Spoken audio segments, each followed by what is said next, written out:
Dani, what has been the driving force behind this Mets start? Last night was so fun. I was at the game, and it's a Tuesday in April. And you didn't tell me that you went to the game. Sorry, I was just introducing myself, so you don't know everything about me. I went to the game last night. It was awesome, by the way. It's April, and the reason that they're having the success is because of Pete Alonso. He's not a secret ingredient, though. He walks into the clubhouse. He's having a good time. He's walking around pregame. He's in the clubhouse postgame. The guy's got a smile on his face. I call it Pete mode. He's in Pete mode right now. The offense is top 5 in all of baseball, right? He's hitting for power. He's got some speed. He's tied for second in the league with doubles. He's tied for third for RBI. This guy is playing on a different planet right now. No matter what situation he's in, whether he's got guys on base or not, he's doing something to impact the game and having a ton of fun. I feel like it's kind of because there's no contract conversation. There's nothing that's going on with Pete except for Pete ball. Like, he's just playing Pete ball right now, and it's fun. I went to the game last Tuesday, by the way. You didn't let me know. Mets won the game, so we had a good night. Good time was had by all.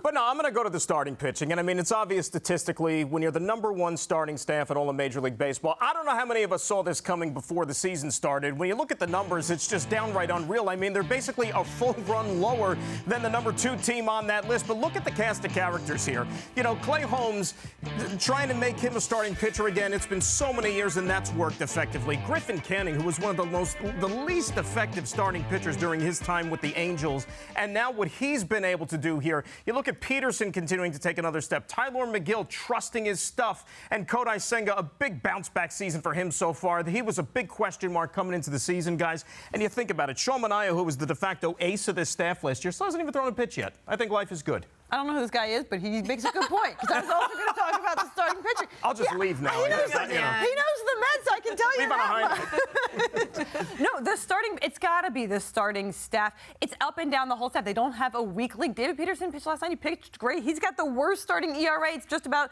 3.06. That's the highest of any of the starters right now. If you just look at sheer runs allowed by the starting staff, the Mets are first, lowest, by a huge margin. The difference between the Mets and the Texas Rangers, that's 13-run difference between their starting staff, earned runs allowed. That's the same difference, essentially, as the Texas Rangers and the 15th place team, middle of the pack.